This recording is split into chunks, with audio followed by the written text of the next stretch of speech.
Quanto tempo eu estou? Aleluia. Glórias a Deus, louvado, engrandecido é o Senhor. Tenho a honra de mais uma vez estar aqui nesta igreja, rever irmãos, amigos, pastor Anunciação, pastor Haroldo, irmã Beth.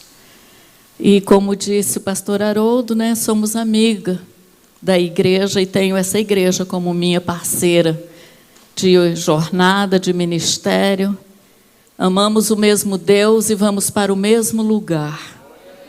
Servimos aquele que morreu por nós e que nos deu o privilégio de hoje estarmos aqui, ainda que com tantas limitações, com tantas restrições, com tantas imposições, ainda que com tantas ameaças, e eu digo que às vezes chega à beira de um terrorismo, mas a Igreja de Jesus continua caminhando impoluta e resoluta. Ainda que às vezes alguém nas brincadeiras digam que agora a igreja é mascarada, a gente diz, pois é, mas só que essa máscara é apenas no rosto, na boca. O nosso coração não tem véu, não tem máscara. A nossa alma é totalmente livre para cantar, celebrar, adorar e dar a Ele toda a glória e toda a honra que Ele é merecedor. Quero nessa oportunidade cumprimentá-los com a doce e preciosa paz do Senhor, externar a Deus a minha gratidão pelo privilégio de hoje estar aqui e ocupar este lugar como a mensageira do Senhor. Quero ser a boca de Deus aqui e quero ser uma profetisa na sua vida, na sua casa, que o Senhor possa nessa noite vir ministrar na sua vida, assim como já ministrou na minha. E eu lhes convido a abrirmos a palavra de Deus no Evangelho de João.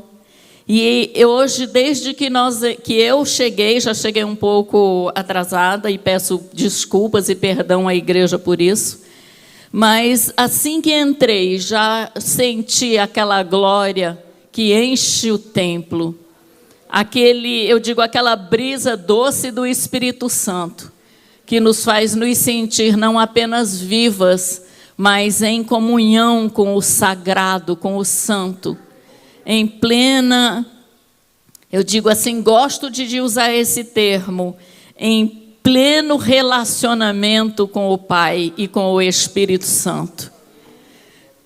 Desde que estou aqui, estou ouvindo louvores, orações, palavras sobre que ali não haverá dor, ali não haverá choro, ali não haverá perdas, ali não haverá lágrimas, mas todo pranto cessará e toda lágrima será enxugada. E no Evangelho de João, no capítulo 14, quero nessa noite meditar e pela bondade de Deus, juntos celebrarmos uma das mais lindas e grandiosas promessas dessa palavra. Nós vamos ler alguns versos do capítulo 14, começando pelo verso de número 1. Não se turbe o vosso coração, credes em Deus, crede também em mim. Na casa de meu pai há muitas moradas. Quem crê nisso?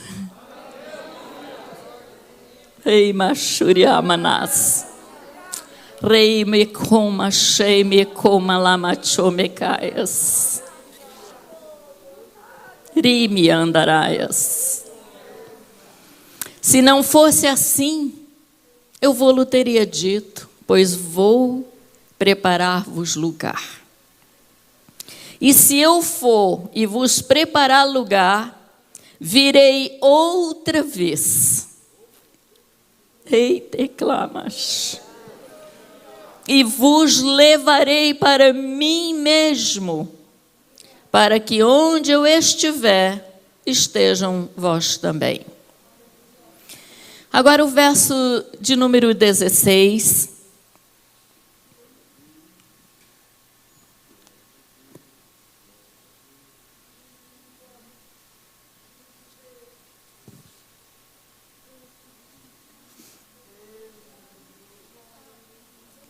E eu rogarei ao Pai, e Ele vos dará outro Consolador, para que fique convosco por algum tempo. É isso que está aqui?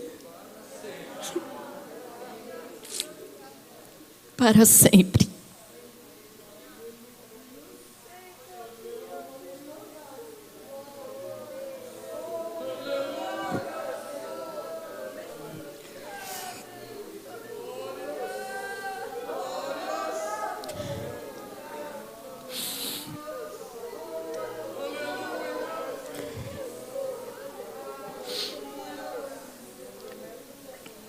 O Espírito da verdade que o mundo não pode receber, porque não o vê, nem o conhece, mas vós o conheceis, porque habita convosco e estará em vós. Não vos deixarei órfãos, voltarei para vós. Ainda um pouco, e o mundo não me verá mais, mas vós me vereis, porque eu vivo e vós vivereis. Amém? Podeis vos assentar, meus queridos.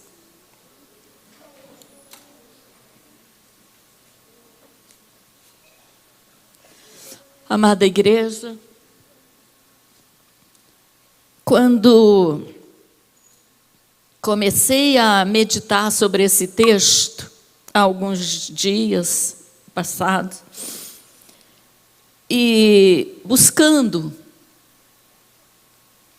que nesse tempo em que estamos atravessando, com tantos lamentos, tristezas, desamparos, choros, angústias, medos, ameaças, pavor. Eu comecei a meditar sobre esse momento em que nós, como seres humanos e como Igreja de Jesus, estamos atravessando. Qual tem sido a nossa reação ante a esse temor e pavor que assola a todos? Como nós temos nos comportado diante disso? Como temos reagido a toda essa pandemia que impõe a nós regras, restrições. E quando a gente começa a meditar sobre a pregação da democracia, a pregação da liberdade, a pregação do direito de ir e vir, a gente começa a ver que isso é só uma falácia. Basta um vírus de laboratório para uma canetada dizer: fique em casa. Fecha os templos. E alguém muito entendido, mas muito entendido mesmo de alma, de espírito, de emoções, ele diz: a igreja não é atividade essencial, pode fechar. Alguém decide sobre cultuar a Deus ser atividade essencial ou não. Alguém que não entende nem da própria existência. E aí nós começamos a nos amoldar começamos a nos ajeitar, começamos a nos, como a gente diz, administrar a nossa resiliência para diminuir o confronto e o sofrimento. É melhor se resignar. E aí a gente, nesse contexto que nós vivemos, eu não estou aqui pregando nenhuma rebeldia, pelo amor de Deus. Não vão sair daqui empunhando, né, uma arma e gritando uma revolução. Mas o que eu estou dizendo é que, enquanto existe um plano humano para dizer a nós que nós não temos a liberdade que achamos que temos, a Igreja de Jesus está aqui para dizer: nós vivemos uma liberdade que o mundo não conhece. Nós experimentamos algo que o mundo jamais saberá, porque o próprio Jesus disse: ele não me conhece, portanto ele não sabe do que eu tenho para a minha igreja. Apenas quem é igreja entende o plano de Deus para a sua vida. E como igreja, ainda que com limitações, ainda que com horários restritos, ainda que com alterações, mesmo assim nós não deixamos de cultuar. É óbvio que tem aqueles que estão dando graças a Deus não precisarem vir à igreja.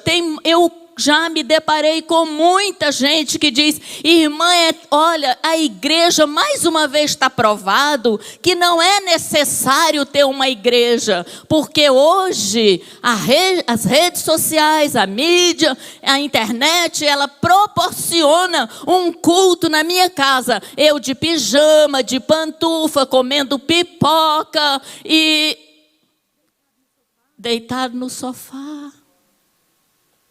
Eu estou cultuando? O que eu estou fazendo? Eu estou vendo, eu estou apenas, eu sou uma plateia. Eu não sou um corpo vivo. Eu sou uma plateia. Corpo vivo.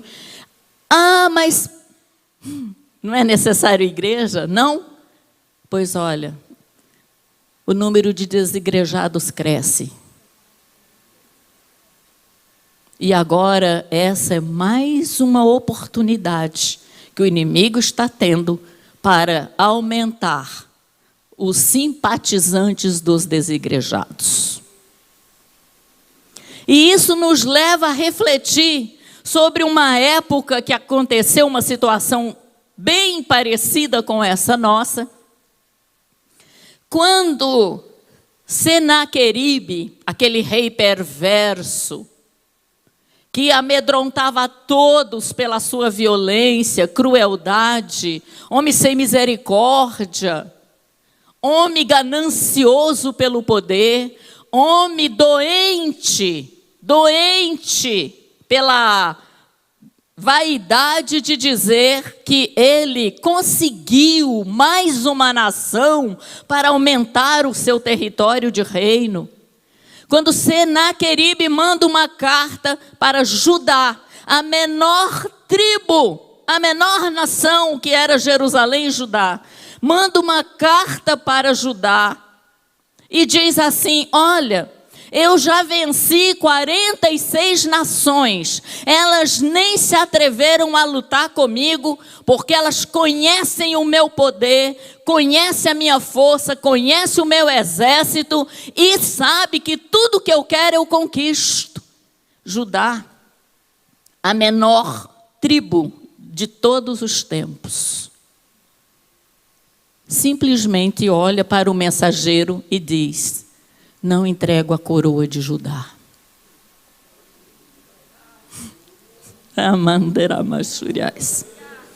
Senaqueribe quer a coroa de Judá, quer o trono de Judá, não terá, porque essa coroa e esse trono foram estabelecidos pelo Deus de Israel. Ai, me anda lá, machuriais. Não é o número que faz a diferença.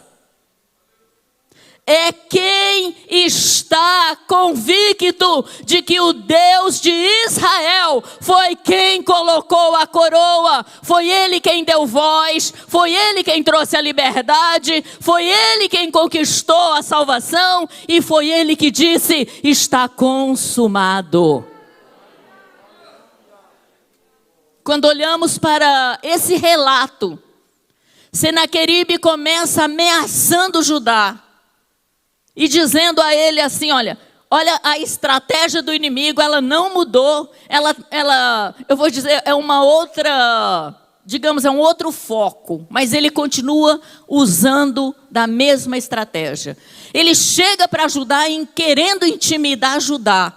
Eu conquistei 46 nações, nenhuma delas me peitou. Você acha que você tem força para isso? Você acha que você vai conseguir? Quem você pensa que é? Olha para mim, olha tudo que eu tenho, tudo que eu sou, olha para você. Por acaso você está achando que o seu Senhor vai te livrar? Olha as outras nações, nenhum Deus me peitou, nenhum Deus me venceu. Você está achando que o seu Deus vai me vencer? Judá não abre a boca. Ô irmãos, tem hora que é o silêncio que faz a vitória. Tem horas que estar calado é que vai fazer a diferença. Judá não abre a boca. Judá chega para Ezequias, que era o rei de Jerusalém e de Judá, e diz: Ezequias, olha a notícia que eu recebi de Senaqueribe. O que Ezequias faz? Corre para o templo. Oxe, mas não precisa de igreja? O que ele foi fazer lá? Não é? Ele não podia ter orado lá no palácio? Lá ele tinha um lugarzinho de oração. Por que ele não orou lá? Por que ele correu para o templo? Porque ele sabia que no templo a presença de Deus era real. Porque aquele lugar era consagrado à casa do Senhor. Porque ali havia uma promessa de Deus sobre aquele lugar. Não tirarei os meus olhos daqui, e os meus ouvidos estarão atentos ao clamor que se fizer nesse lugar. Deus não nos ouve em outro lugar? Ouve. A oração que eu faço em casa não serve? Serve, mas a hora do culto, a hora da reunir a congregação, a hora de sermos um só corpo, é aqui. É aqui. Ei, manda lá, machuriais.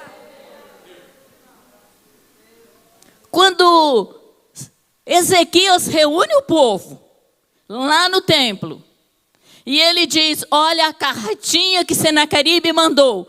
Toda a congregação rasgou as vestes, se vestiu de pano de saco e cinza. Isso quer dizer, tirou toda aquela roupa que representava o status, o poder e o cargo. E todos se tornaram iguais. É isso que Jesus está dizendo. O meu corpo não tem diferença, são todos iguais. E quando eles se juntam em clamor e oração, oh, que coisa mais linda! Deus manda uma notícia através de Isaías. E Deus diz: fala a Ezequias que toda essa falácia de Senaqueribe, que todo esse discurso dele, que todo esse gogó dele, que toda essa arrogância dele, ele não vai atirar uma flecha, ele não vai usar uma espada, ele não vai ferir nenhum dos meus.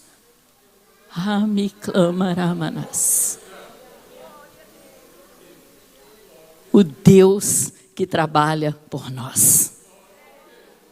O Deus que tem um plano nas nossas vidas.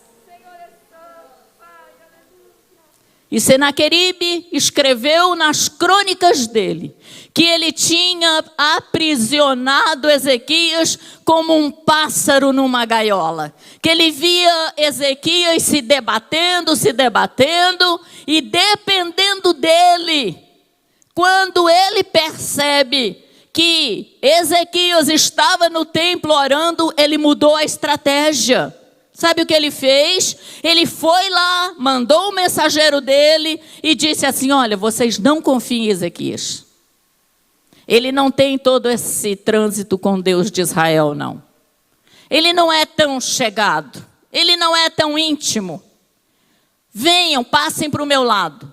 Não vai faltar alimento, não vai faltar vestimenta, não vai faltar terra, não faltará semente e vocês terão nascentes de água. O inimigo faz promessa também. Ele tenta negociar. Mas eu nunca soube de alguém que negociou com o inimigo e saiu ganhando. Por quê? Porque ainda que ele te dê um bom salário, ainda que ele te dê um bom cargo, ainda que ele te dê status, ainda que ele te dê estrelismo, ainda que ele te dê fama, o salário dele é a morte. Porque ele veio para roubar, matar e destruir. Esse é o papel dele. E quando a gente está hoje vivendo uma guerra psicológica, foi exatamente essa estratégia que Senaqueribe usou com Judá. A pressão psicológica. Se renda. Você não tem força. Você não é ninguém. Você não tem exército. Você não serve para nada. Você é o menor dos menores. Você nunca vai me vencer. Ou seja, palavras de derrota. Sabe por quê? Porque tudo que o inimigo quer é que você olhe para os perdedores, é que você olhe para os derrotados, é que você olhe para quem fracassou, é que você olhe para quem não venceu as drogas, é quem não venceu o vício, é quem não venceu a tribulação ou a perseguição. Tudo que o inimigo quer é que você olhe para os perdedores. Mas Jesus disse: eu vim para que você tenha vida. Eu vim para que você tenha esperança. Eu vim para que você saiba que eu não te deixarei, não te desampararei. E onde eu estiver, eu te levo para estar comigo. Quando a gente começa a olhar para esse texto, em que João escreve, Jesus, a primeira impressão que dá é que Jesus está se despedindo dos seus discípulos, porque estava próxima à sua crucificação. Jesus querendo dizer aos seus discípulos: eu vou para o Pai, mas eu não vou deixar vocês sozinhos. A minha presença física vai se ausentar. Fisicamente eu não estarei mais. Mas isso não quer dizer que vocês vão ficar desamparados. Isso não quer dizer que você não tem com quem contar. Isso não quer dizer que você tenha que entrar em desespero. Ele diz: não se turbe o vosso coração. Ele diz: não entre em pânico. Não deixe que o fato de você não estar me vendo fisicamente crie em você um sentimento de insegurança. Não permita que a ansiedade, que o medo, que o pavor, que o medo de estar só afaste você de mim. Porque haja o que houver, você não ficará órfão. E quando a gente fala em órfão, em ser órfão, eu me lembro, amados, que quando a minha mãe faleceu, eu tive uma sensação de orfandade. Eu tive aquele sentimento, por quê? Porque eu sabia que a minha mãe era uma intercessora fiel. Eu sabia que a minha mãe era aquela que pegava junto, como a gente diz, na alça. Eu sabia que a minha mãe era uma guerreira, uma mulher de oração. E quando ela falece, eu me senti órfã. Eu disse, perdi a maior e melhor intercessora. É um sentimento de vazio. É um sentimento de estar realmente desamparado. Quando falece o meu sogro, essa sensação aumentou, porque eu sabia que o meu sogro era um ferrenho intercessor. Eu sabia que em todo tempo ele era um homem de íntima comunhão com Deus e de uma oração constante, perseverante. Nunca vi outro, nem eu, pastor. Não conheço ninguém que tenha tido uma vida de oração como o meu sogro teve. Nem eu, nunca vi. Não conheço. E eu vou trazer um testemunho aqui, que alguém pode até achar que eu estou exagerando, dramatizando. Luiz está ali, pastor na associação que o conheceu está aqui, pode confirmar. Quando nós estávamos construindo o nosso templo, e naquela época, a empresa que veio fazer o projeto dos aparelhos de ar-condicionado, ela era um projeto já bastante ousado naquela época. Era um projeto de 67 máquinas de ar-condicionado. E quando a empresa forneceu, parece-me que 40 e poucos, perto de 50, meu sogro chegou para ele e disse, olha, tem como a gente diminuir o contrato? Ele disse, por quê, pastor? E meu sogro disse, porque a igreja está com poucos recursos e nós estamos numa época difícil e eu não quero que a igreja se sinta pesada por conta de um projeto dessa ousadia. E eu acho melhor reduzir as máquinas e futuramente a gente complementa.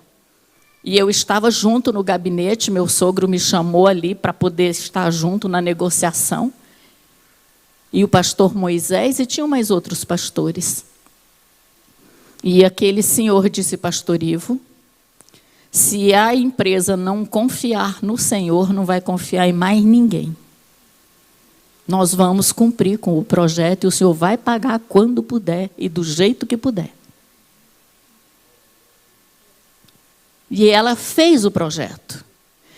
E eu me lembro que quando estava terminando o trabalho, era tipo assim, eles vão entregar numa terça-feira. Quando chegou no sábado, eu me lembro que o meu sogro fala com a minha sogra e diz assim, Jair, está chegando a hora de receber o projeto e a igreja ainda não tem todo o recurso da última parcela. E a minha sogra disse assim, ô Ivo, mas ainda tem 2 cultos, sábado e domingo. E ele disse, então, Jair, mas é muito dinheiro. E eu me lembro que, naquele sábado, para o domingo, meu sogro orou a noite inteirinha. 14 horas seguidas, sem levantar. Sabe o que é isso? 14 horas seguidas. Quando ele levantou, nós o levamos para o hospital. Porque ele não conseguia se levantar. E o médico deu um pito nele. O senhor não é mais criança. Isso não se faz. E ele caladinho. Me lembro que naquele culto, do domingo à noite, quando termina o culto, um senhor que não era membro, que veio de outra cidade, chamou o meu sogro num canto e disse assim, pastor, a minha mãe foi membro dessa igreja há muito tempo. Nós nos mudamos daqui porque meu pai foi trabalhar em outra cidade. Minha mãe já faleceu. Meu pai faleceu. E como meu pai passou muito tempo trabalhando numa empresa e ele tinha um dinheiro para receber, e agora a empresa pagou, esse dinheiro não é meu. E a minha mãe um dia disse assim: meu filho, se um dia você receber esse dinheiro, você entrega lá na igreja. Dá para você entender quem é o Deus que nós servimos? Irmãos, até os centavos da última prestação, até os centavos, estava ali naquele envelope que o rapaz entregou naquele dia. Esse é o Deus da provisão. É o Deus que diz: não te deixarei órfão, não te desampararei. Quando a gente se depara com um Deus tão maravilhosamente fiel, e que hoje nós vivemos uma situação em que a maioria de nós precisa estar se resguardando, se cuidando. Às vezes, quando a gente vê amigos, irmãos, pastores sendo levados por conta dessa enfermidade, às vezes nós nos questionamos por que Deus permite que filhos, que servos, que homens de Deus estejam... Irmãos, Deus não precisa de Covid para levar ninguém. Deus não precisa de desculpa, Ele não precisa de doença. Nós somos dele. Ele diz: tu és meu, eu te comprei, eu te remi. Você pertence a mim, e a hora que eu quiser trazer você para mim, eu trago.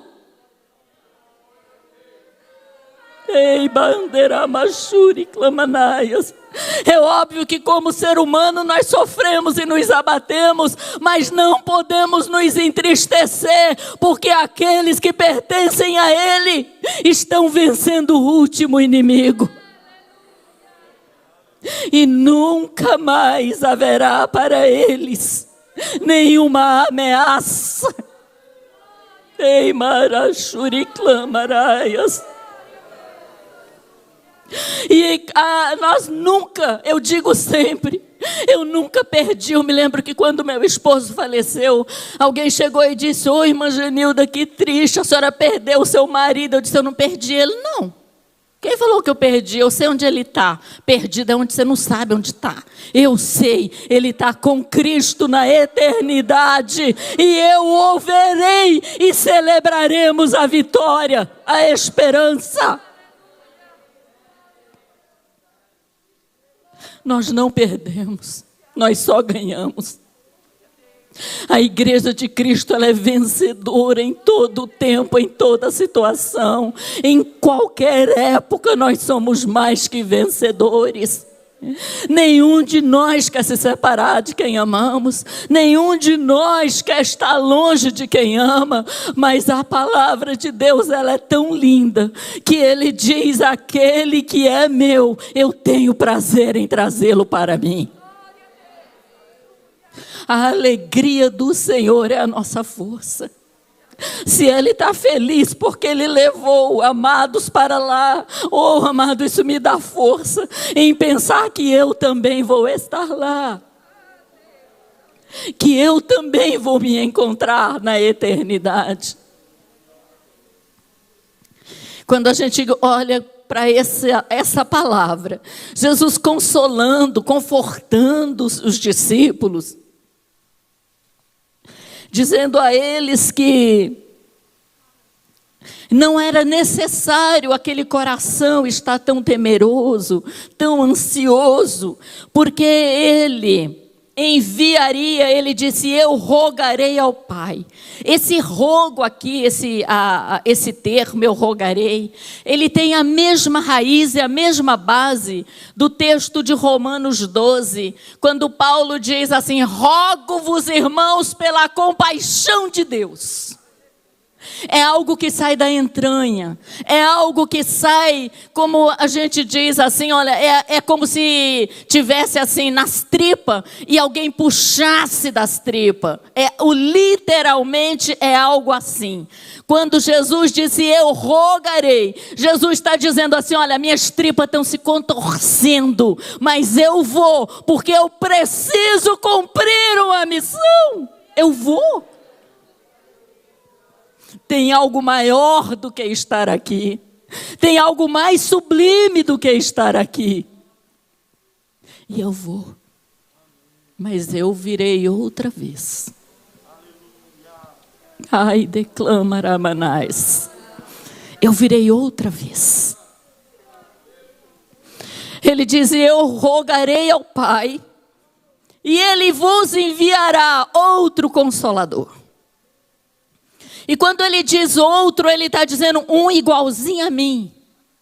Um que vai fazer as mesmas coisas que eu faço. Um que além, olha que coisa linda, de estar convosco, olha, um além de ser companheiro, um além de andar junto, um além de andar de braços dados, ele vai estar em você também. Ele vai estar do lado de fora, mas ele vai morar do lado de dentro. Oh, que coisa complexa, meu Deus.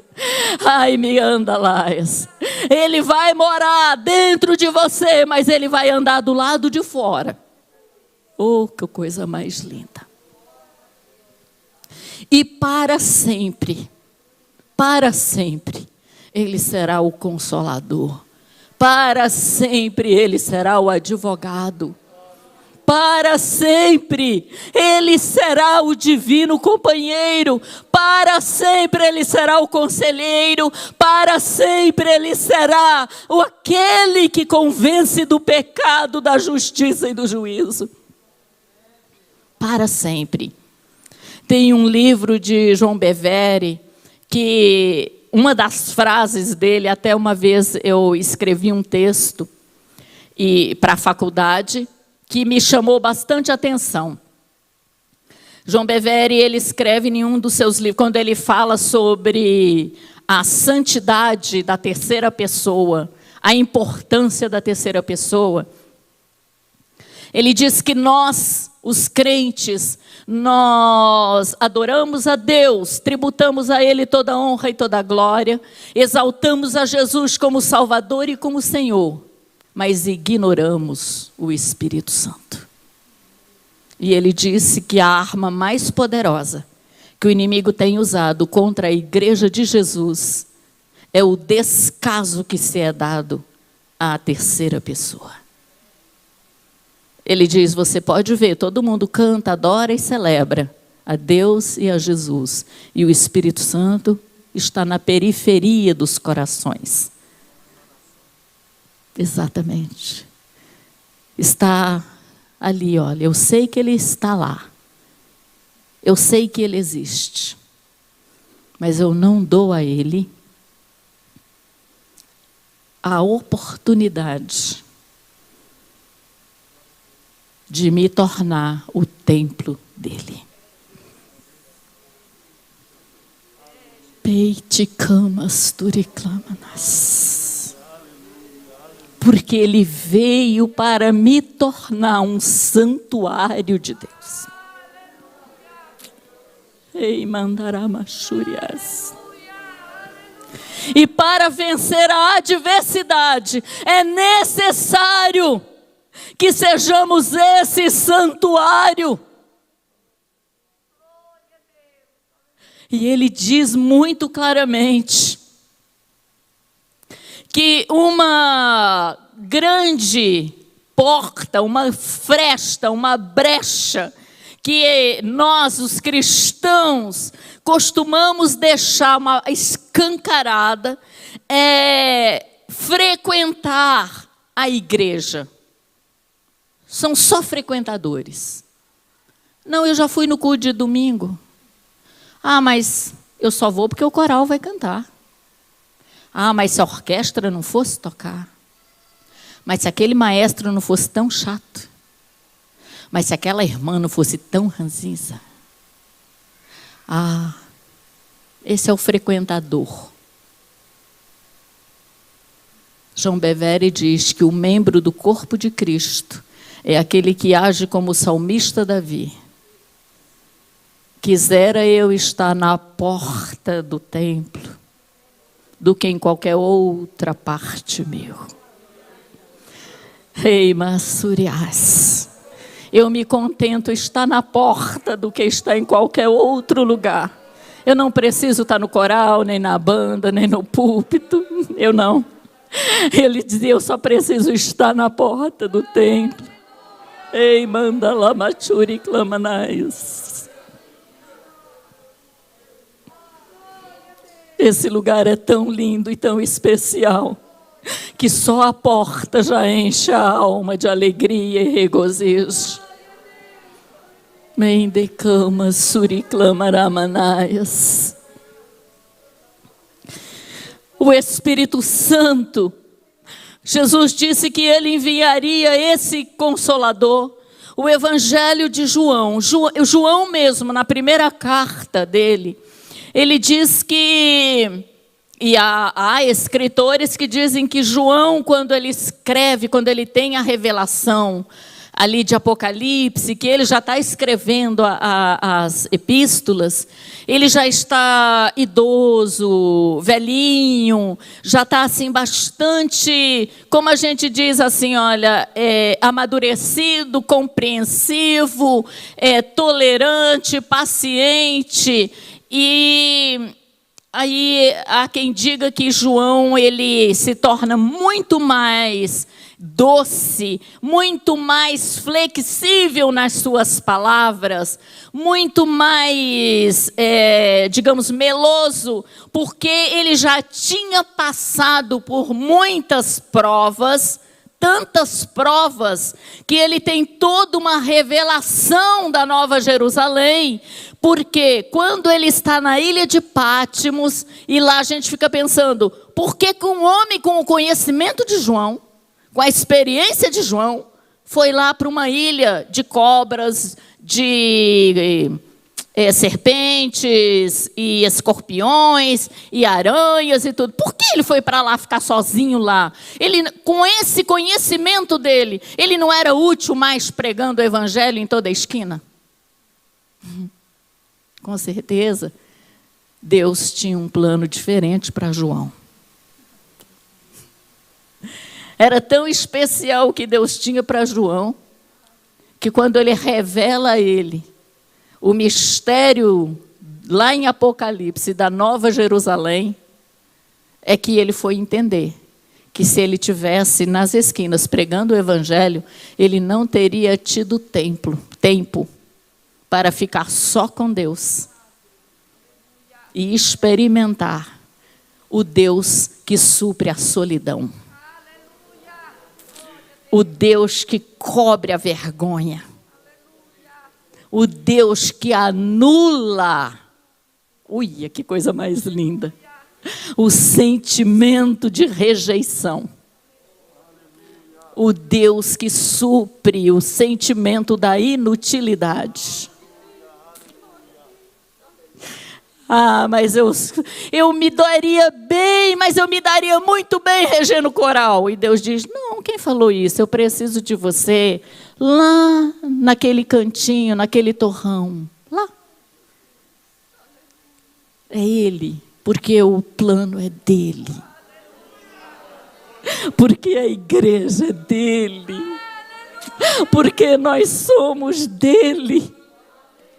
Porque todo o projeto é dele. Ei, manda lá, machuriais. E ele vem e diz, João escreve isso. É lindo, é tão lindo, quando ele tão docemente, ele diz assim, falando de Jesus Cristo, e Jesus depois falando aos discípulos com a mesma linguagem. João diz, filhinhos, não pequeis. Oh, meu Deus. Mas se porventura você pecar,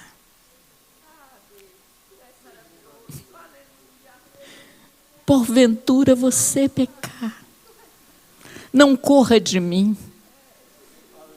Não tente se esconder de mim. Não fuja dos meus braços. Não saia do meu altar. Não procure outro lugar para compensar o erro ou a falta. Porque você tem um advogado junto ao Pai. Ei, Mandalais. Corra para Ele e peça a defesa dEle. Me defenda. Pequei, errei. Mas me defenda. Você é meu advogado. E declamará maturiaias. Eu nomeio você meu advogado. Foi você quem lá na cruz disse: está consumado. E tudo quanto eles fizerem, Pai, eu estou aqui para responder por eles. Foi você quem disse isso. Por isso me defenda diante dele.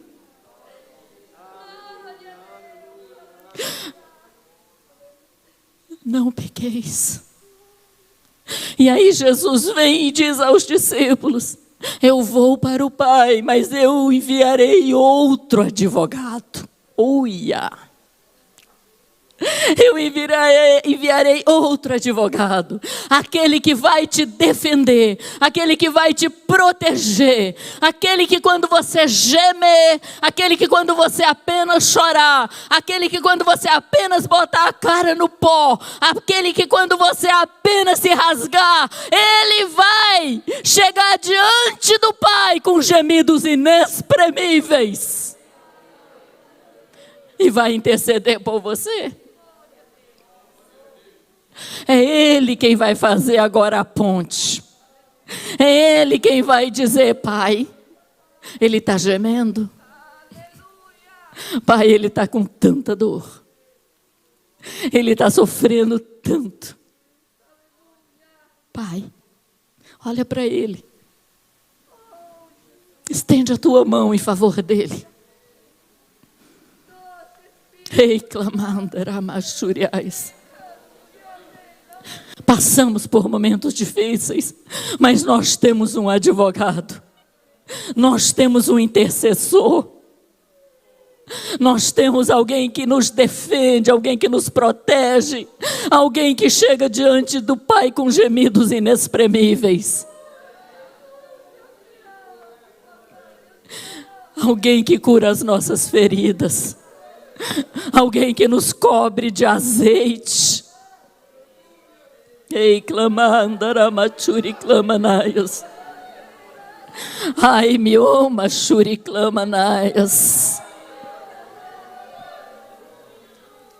Esse doce Espírito Santo. Ai, me andaramanome claias. Rime clama churiais.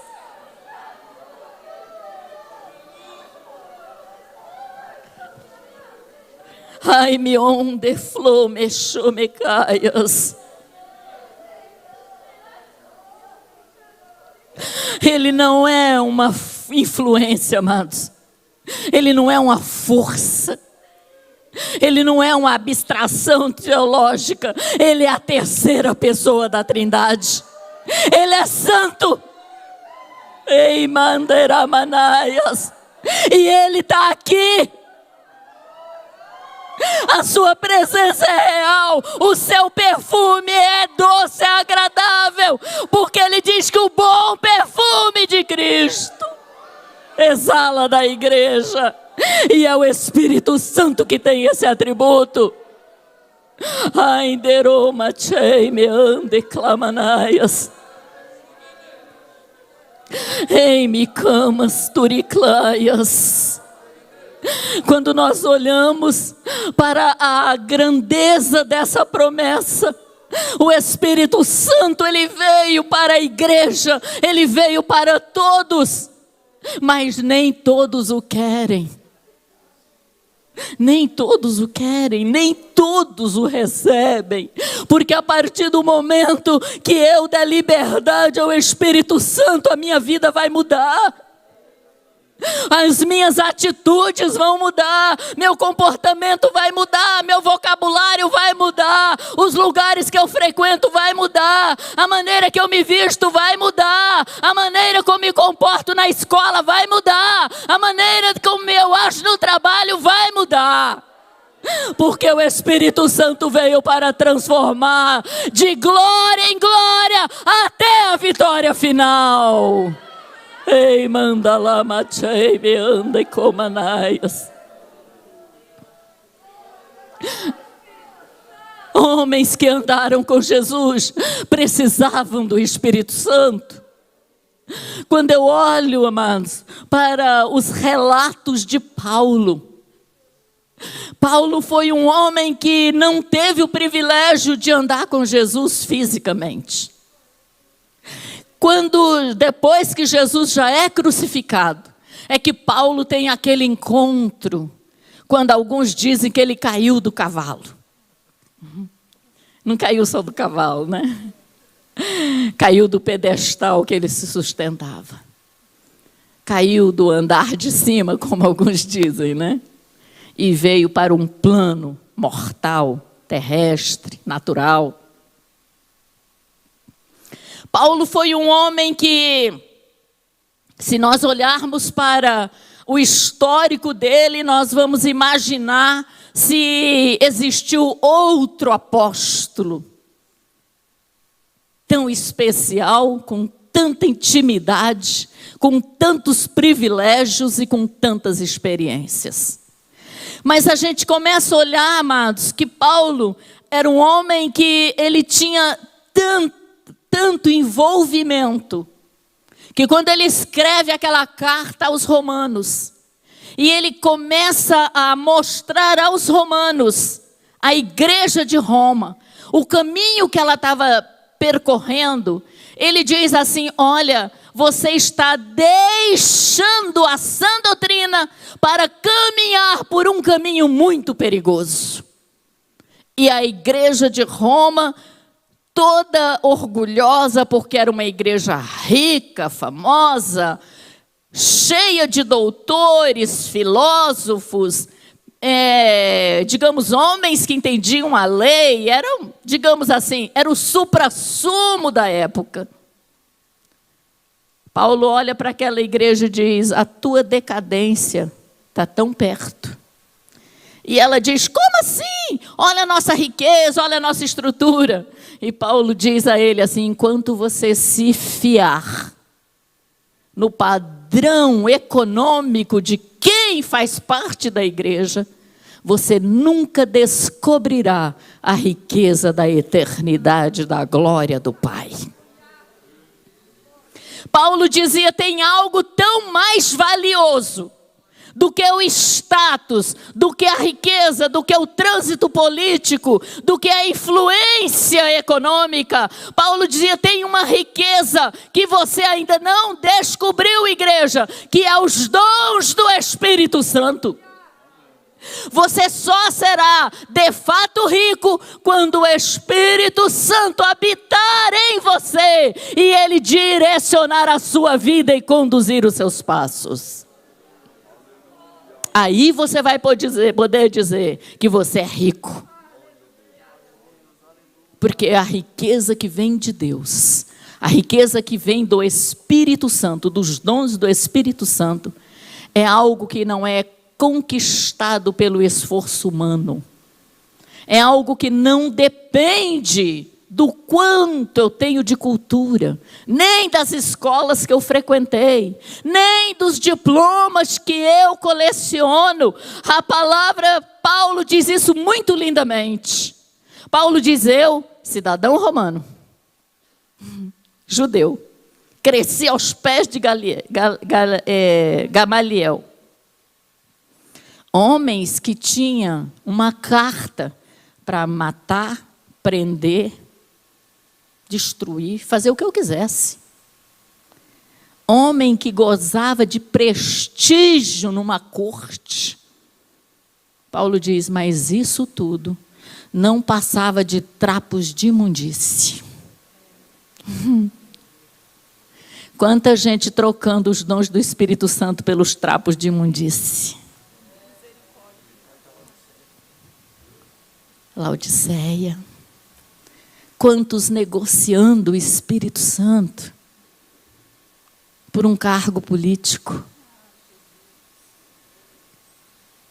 por uma cesta básica, por uma consulta médica, por uma dentadura, por um óculos. Quantos negociando o Espírito Santo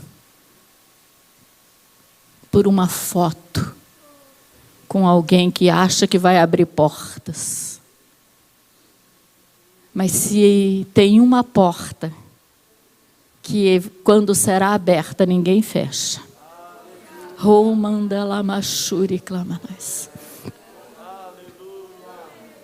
Quando Jesus, escrevendo uma carta ao anjo da igreja de Filadélfia, ele diz, a porta que eu abro, ninguém fecha. Mas a porta que eu fechar, ninguém vai abrir. Porque eu tenho as chaves de Davi. Ele está dizendo, as chaves estão comigo. A autoridade de rei é minha. O reino é meu. O trono é meu. Ei, declama Ramanaias.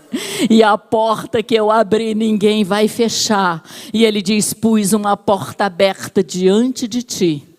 Ei, declama Ramanonde Ramanaias.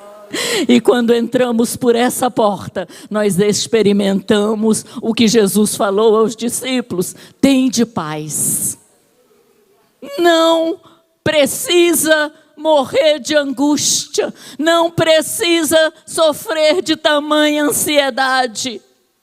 Paulo foi um homem que ele experimentou uma ânsia por cumprir a lei, mas quando ele passou para o lado de cá, ele dizia, eu, servo de Cristo, estou aqui para passar por lutas, provações, tribulações, angústias, mas nada disso me separará do amor dele. Nada. Ei, declamarás. Paulo foi um homem que quando ele não podia ir aos lugares, alguém dizia assim, Paulo, empresta o seu avental, lá tem muita gente enferma. Hoje, quando o pastor Haroldo convida a igreja para ficar em pé e dizer, irmãos, vamos clamar. Nós temos poder, o poder está conosco, a voz de Deus está conosco, a autoridade do Espírito Santo está conosco e a igreja precisa fazer diferença nesse tempo. A igreja precisa levantar a voz, levantar a mão e levantar a bandeira da vitória. Deus não precisa de Covid para levar aqueles a quem Ele ama. Mas nós estamos aqui para repreender o mal que tem causado. Estamos aqui para dizer, Deus, dá um basta. O avental de Paulo viajava. Que coisa, né? O avental de Paulo viajava pelas cidades. E eles faziam filas para tocar no avental de Paulo. Aí a gente fica pensando, pois é, só o avental de Paulo era suficiente. E hoje? Não precisava nem orar, não. Quantos exemplos nós temos na Bíblia? A viúva de Naim, o féretro, o filho dela indo para o cemitério. Em nenhum lugar está registrado que aquela mulher orou. Em lugar nenhum está registrado que aquele rapaz que morreu orou. Mas Jesus desviou o caminho. Coisa linda. Mudou a rota dele. E passou exatamente por onde seguia o féretro, o cortejo. Jesus viu a mulher. Você acha que ele não vê você? Deus sabia até o que Senaqueribe escreveu para ajudar. Deus disse, ele vai engolir as palavras que ele escreveu. Cuidado com o que você coloca em rede social. Deus sabe ler.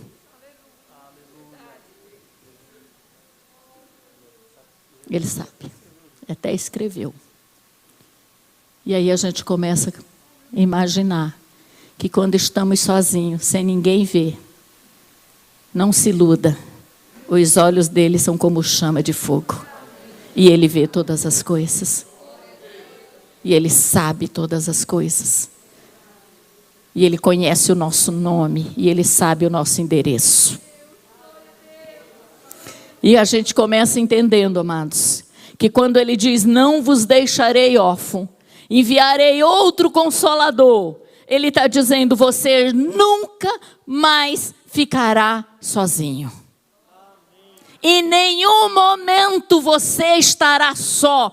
Se você tem um sentimento de solidão, busque, clame pela companhia dele. Porque ele disse assim, olha, eu acho maravilhoso. Ele disse assim, quem tem a mim, nada lhes falta. Nada lhes falta. Oh, amados, nós somos o povo mais bem-aventurado da terra. Nós somos o povo mais rico da terra. Nós somos o povo que tem tudo, nada nos falta, porque quem tem Jesus tem tudo. Quem tem a Deus tem tudo. Quem tem o Espírito Santo jamais estará só. Jamais caminhará só. E o que mais me alegra nesse contexto todo é que quando a gente olha para muitos homens e mulheres que tiveram o privilégio de andar com Jesus, ainda assim precisaram do Espírito Santo. E ninguém pode desprezar o Espírito Santo e dizer que está bem. Não, eu estou bem, eu não preciso do Espírito Santo. Conversa fiada, lorota. Porque você só está bem quando o Espírito Santo habitar em você. Quando você permitir que ele construa um templo em você.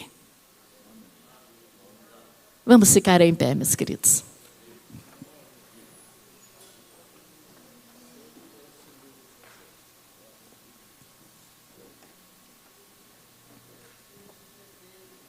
Quando nós olhamos para Maria, mãe de Jesus, dentre os comentários religiosos, Maria é a personagem mais comentada, mais do que Jesus, mais do que Deus, mais do que o Espírito Santo. Ela é a figura que tem, digamos, na escala, ela está lá no top. A própria palavra diz que Maria seria lembrada entre todos como a bem-aventurada.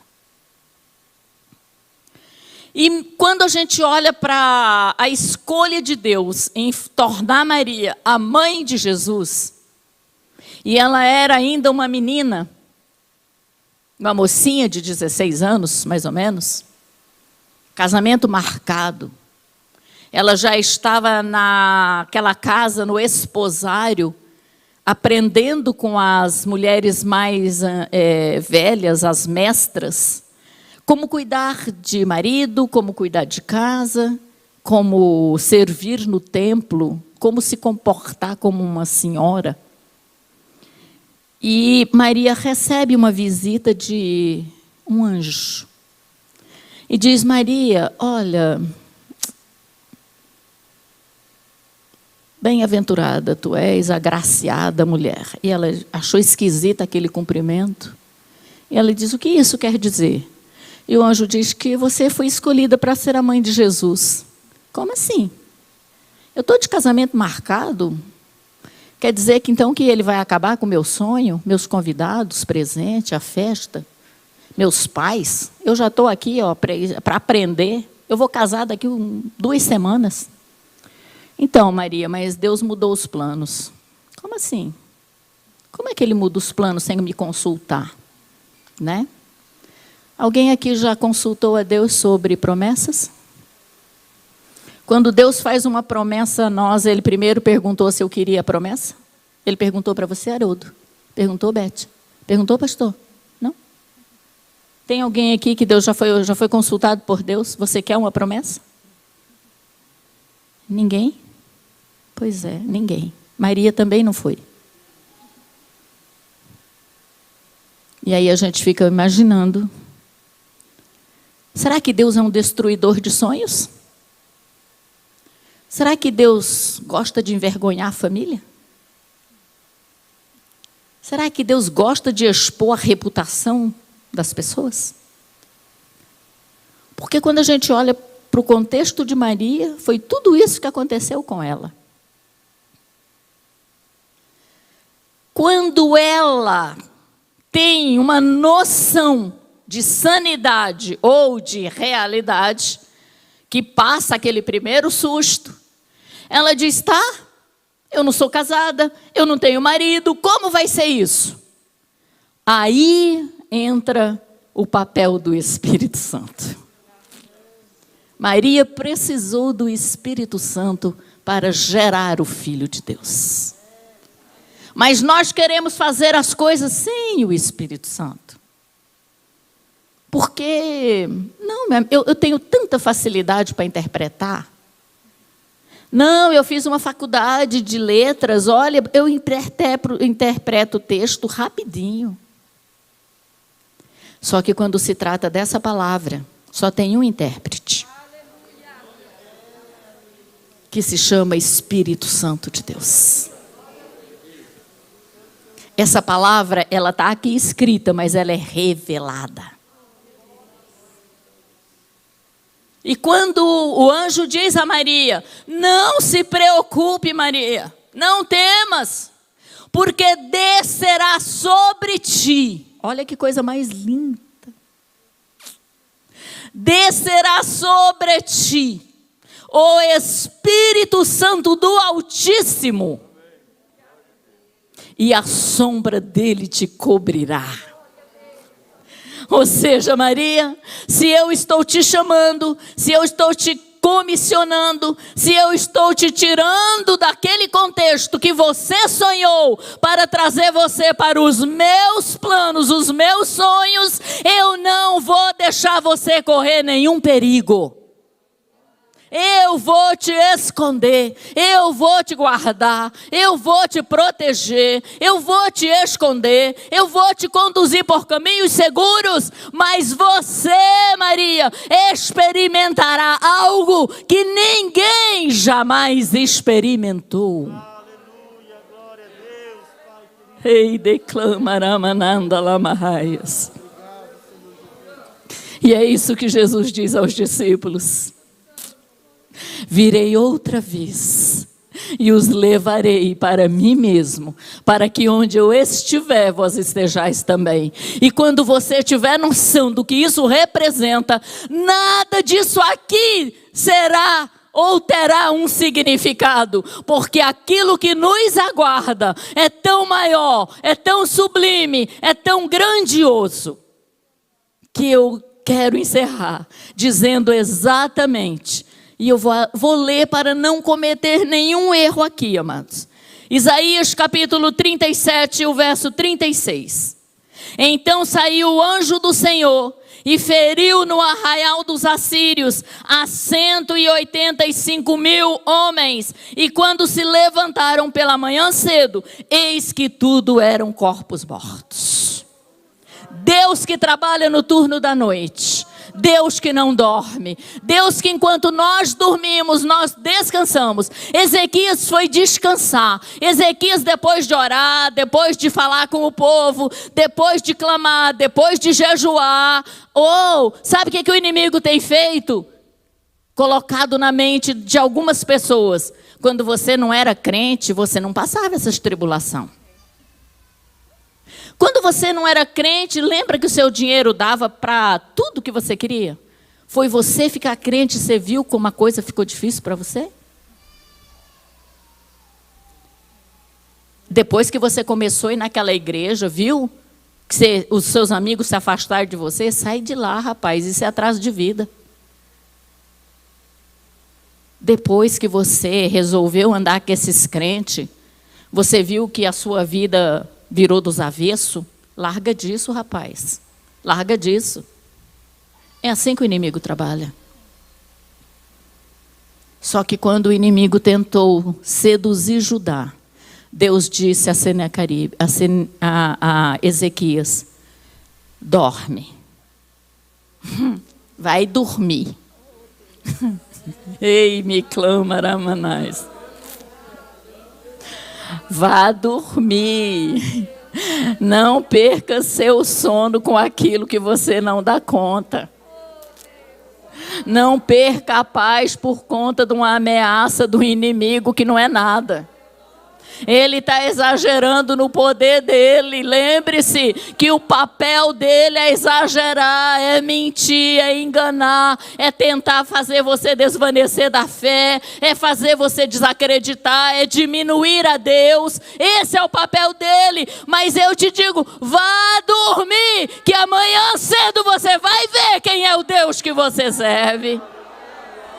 Vá dormir, que amanhã você vai ter uma grande surpresa. Vá dormir, que amanhã estará solucionado. Vá dormir, que amanhã você saberá quem é o Deus de Judá. Vá dormir, que amanhã você saberá o Deus que levantou Jerusalém.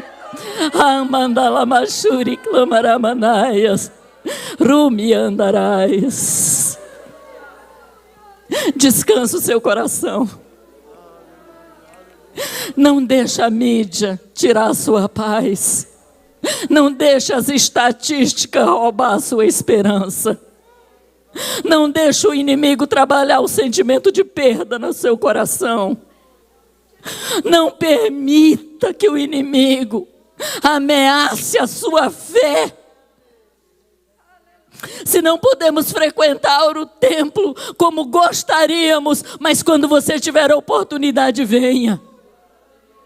Venha. Ainda que você fique aqui sozinho, chore, se debruce. Porque aqui está a promessa de que eu ouvirei o choro, eu ouvirei o clamor, eu ouvirei o pranto. Aqui está a promessa. Jamais tirarei o meu olhar desse lugar. Aqui está a promessa. Eu estarei aqui. Andela machuri clamaramanaias. Ei, declamanais.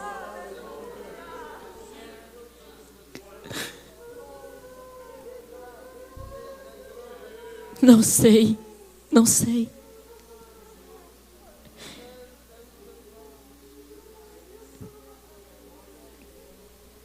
Uma das coisas que Senaqueribe fez, que chama bastante atenção, amados. A fonte que alimentava Jerusalém ficava fora dos muros.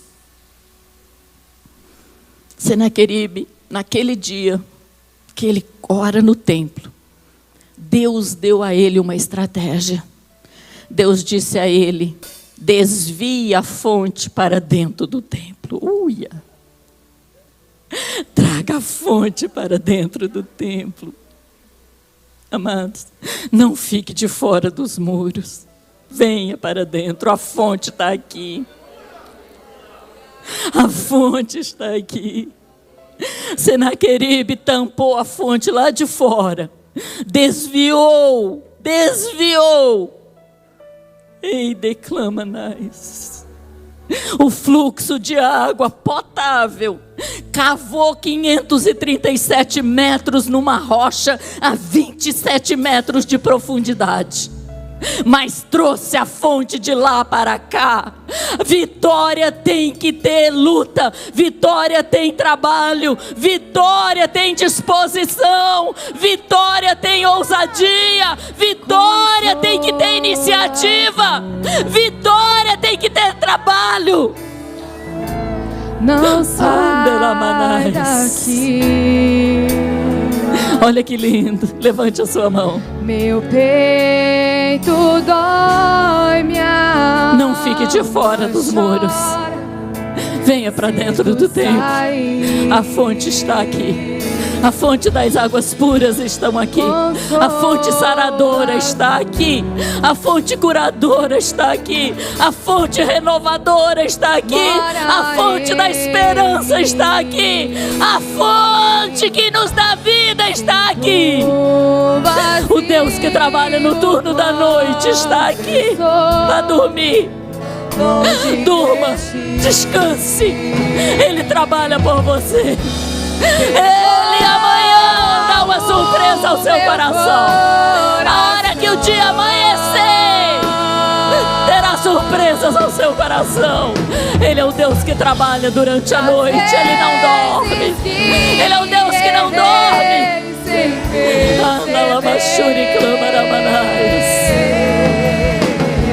Ei, declama, Naias, a fonte. Ei, declama, Naias, é o Espírito Santo, a terceira pessoa. Não ignore Ele. Chame Ele para a sua vida. Deixe Ele construir um altar no seu coração. Deixe Ele fazer de você o templo. Ei, me clama nada, Lamaias. Não sai